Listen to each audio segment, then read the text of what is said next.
March 15th, 1956, the play destined to be the most popular of all time opened in New York City.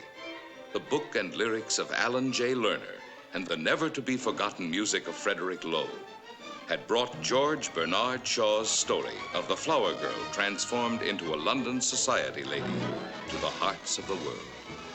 In London and Rome, in Tokyo, in Sweden, Mexico, Germany, and many other countries, My Fair Lady triumphed again and again.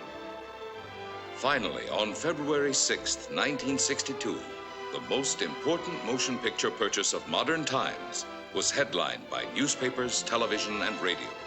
$5 million paid for Fair Lady by Warner's. The tremendous price paid for the film rights gave evidence of the scope envisioned by Jack Warner, who personally undertook the production. This was further supported by the announcement that Audrey Hepburn would play Eliza Doolittle.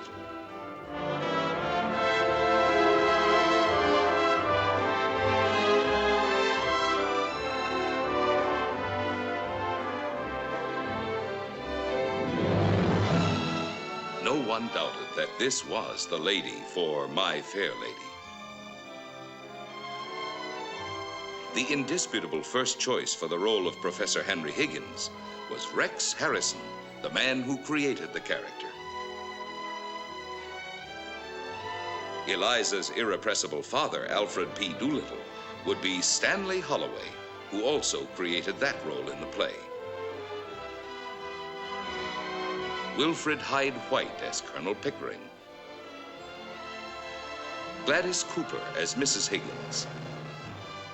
Mona Washburn as Mrs. Pierce. Jeremy Brett as Freddie.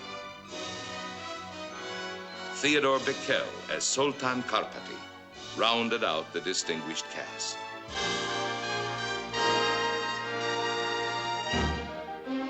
To direct these fabulous talents, Jack Warner unhesitatingly selected the renowned George Cukor.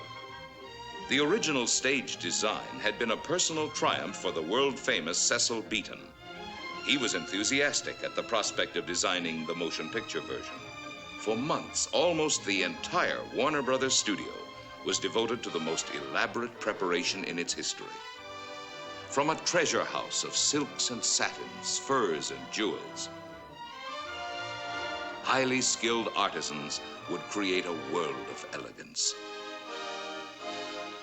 Sets were a building as rarely seen before. Whole sections of London, the grandeur and squalor of Covent Garden, the splendor of the Embassy Ballroom,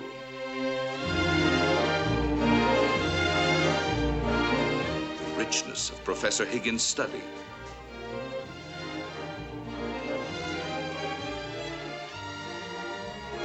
the high fashion of Mrs. Higgins' drawing room. All these were constructed in the most particular detail.